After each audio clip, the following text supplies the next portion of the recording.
हैदराबाद शहरातल्या एका गल्लीत एक साधं शांतच घर होतं. त्या घरात राहायचे गुरुमूर्ती आणि माधवी, एक विवाहित जोडपं. दिसायला अगदी सामान्य. गुरुमूर्ती सैन्यातून निवृत्त झाल्यावर एका संस्थेमध्ये सुरक्षा रक्षक म्हणून काम करत होता. माधवी घरातील जबाबदारी सांभाळत होती. त्यांचं नातं कधी फारसं गोड नव्हतं, पण धावतं होतं. घरात हलकीसी तणावाची छाया होती आणि काही वेळा दोघांत वाद होत असत, पण कुणालाही वाटलं नव्हतं की त्याचा शेवट इतका भीषण असेल. 16 जानेवारी 2025 सकाळपासूनच घरात वाद सुरू होता. माधवीने तिच्या माहेरी संक्रांतीसाठी जायचं ठरवलं होतं, पण गुरुमूर्ती याला हे मान्य नव्हतं. त्याला वाटत होतं की ती त्याच्याकडे दुर्लक्ष करते आणि सतत माहेरी जाणं हे त्याच्यासाठी अनादराचं लक्षण आहे. त्या वादात शब्दांची कडवटपणा वाढत गेला. त्यातल्या त्यात काही क्षणांनी सगळं सुन्न करणाऱ्या वळणांवर गेलं. त्या रात्री माधवीचं कोणालाही काही समजलं नाही. तिच्या आईने तिला फोन केला, पण तो बंद येत होता. 2 दिवस झाले तरीही तिनं संपर्क साधला नाही. शेवटी 18 जानेवारी रोजी माधवीच्या आईने थेट पोलिसात तक्रार दाखल केली की तिची मुलगी 2 दिवस गायब झाली आहे. पोलिसांनी तपास सुरू केला. गुरुमूर्ती पोलिसांसमोर एकदम शांत होता. त्याने सांगितलं की माधवी रागावून घराबाहेर निघून गेली आहे, पण पोलिसांनाही त्या घरात काहीतरी विचित्र जाणवत होतं. घर स्वच्छ होतं, सगळं नीट होतं, पण फ्रीज सतत चालू होता. त्यात काही प्लॅस्टिकच्या पिशव्या होत्या आणि त्यातून येणारा वास अगदीच अस्वस्थ करणारा होता. पिशव्या ताब्यात घेऊन प्रयोगशाळेत तपासणीसाठी पाठवण्यात आल्या आणि ज्या निष्कर्षांनी पोलिसांनी संशय दृढ केला ते धक्कादायक होतं. त्या पिशव्यांमध्ये मानवी अवशेष असण्याची शक्यता होती. तपास आणखीन जास्त होऊ लागला. गुरुमूर्तीला पुन्हा बोलवण्यात आलं.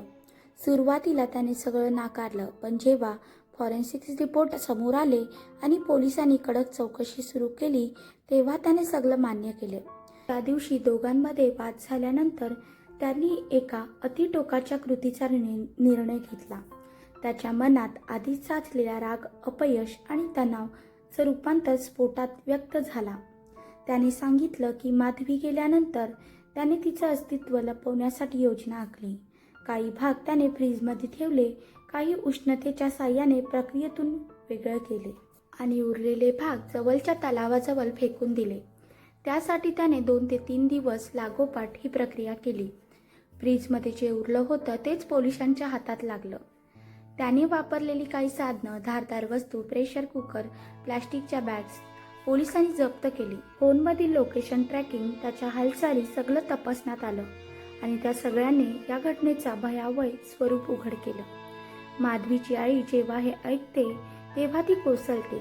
तिच्या डोळ्यातून अश्रू थांबत नाही. तिला अजूनही विश्वास बसत नाही की तिची मुलगी जी प्रेमानं संसार करत होती, तिचं आयुष्य अशा रीतीने संपेल. गुरुमूर्ती सध्या पोलीस कोठडीत आहे. त्याला जन्मठेपेची शिक्षा देण्यात आली. या घटनेतून काही गोष्टी स्पष्ट होतात.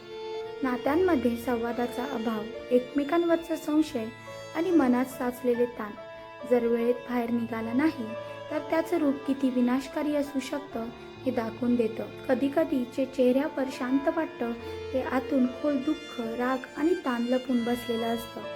प्रत्येक नात्यात वाद होतात, मतभेद होतात, पण त्यावर संवादाने तोडगा काढणं हेच सर्वात महत्त्वाचं असतं.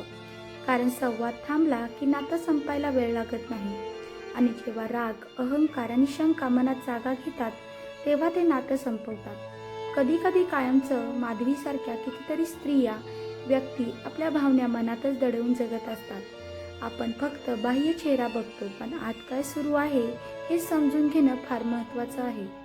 जर ही गोष्ट तुम्हाला काहीतरी शिकवून गेली असेल, जर तुम्हाला वाटत असेल की अशा गोष्टी पुन्हा घडू नयेत, तर नक्की या व्हिडिओला लाईक करा. आपल्या मित्रमैत्रिणींना, परिवाराला ही गोष्ट शेअर करा. त्यांनाही सत्य जाणून घेणं गरजेचं आहे आणि अशाच सत्य, थरारक आणि विचार करायला लावणाऱ्या गोष्टी ऐकण्यासाठी कालगोष्टी चॅनलला सबस्क्राईब करा. कारण खरी भीतीही कुठे बाहेर नसते, ती आपल्या आजूबाजूला, घरात, अगदी शांत चेहऱ्यांमध्येही दडलेली असते.